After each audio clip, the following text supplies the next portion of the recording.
Bonjour à tous, il est 8h45, nous sommes en direct sur TV Finance et Boursorama pendant 1 heure. C'est le live TV Finance pour suivre l'actualité économique et celle des entreprises de ce lundi 16 septembre.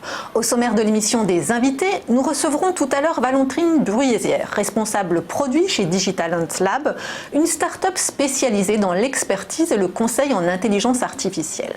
Nous assisterons ensuite à l'ouverture de la Bourse de Paris aux côtés de Christophe Douane, cofondateur de Youdou.fr, une fintech innovante dans la gestion de patrimoine.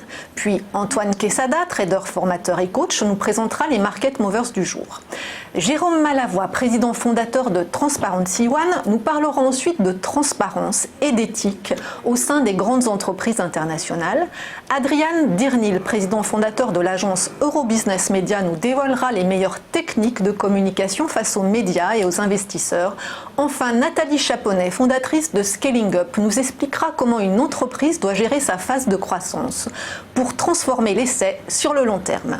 Mais pour commencer, les 3 informations économiques de la matinée. Le pétrole sous tension après une attaque en Arabie Saoudite. Premier exportateur mondial d'or noir, l'Arabie Saoudite a dû réduire sa production de moitié depuis une attaque de drone samedi sur les 2 sites du géant pétrolier Aramco. Cela représente environ 6% de la production mondiale de brut quotidienne qui est arrêtée. Du coup, les prix du pétrole ont grimpé de 10% ce matin sur les marchés asiatiques.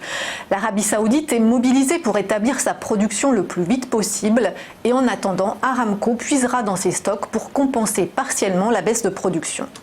C'est la 3e attaque du genre en 5 mois en Arabie Saoudite et les États-Unis accusent ouvertement l'Iran d'en être responsable. Reste que cette fois, l'incident pourrait ébranler la confiance des investisseurs envers Aramco qui se prépare à s'introduire en bourse et à lever 100 milliards de dollars, un montant record. Du côté des États-Unis maintenant, les GAFA dans le viseur de l'antitrust américain. À l'instar de l'Europe, les autorités américaines enquêtent sur les géants de la tech. Ils ont réclamé vendredi à Google, Amazon, Facebook et Apple, ce qu'on nomme les GAFA, de fournir des documents émanant de leurs dirigeants relatifs à des pratiques concurrentielles.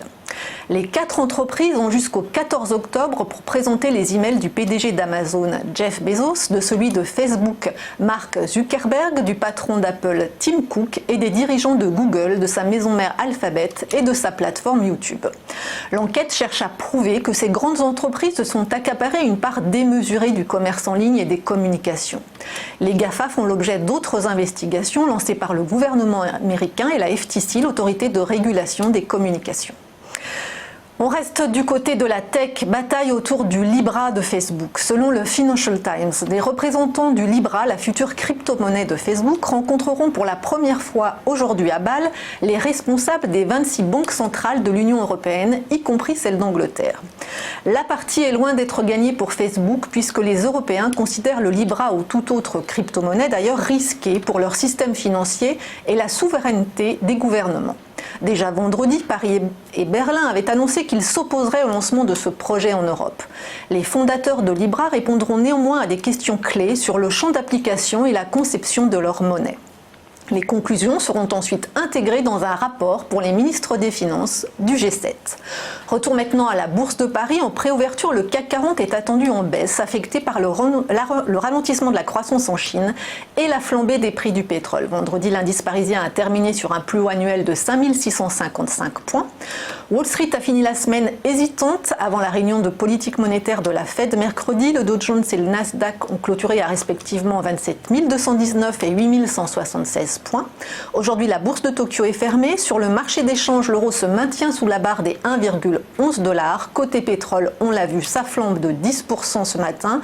Le baril de Brent s'échange à près de 67 $ et le brut léger américain WTI autour de 60 $.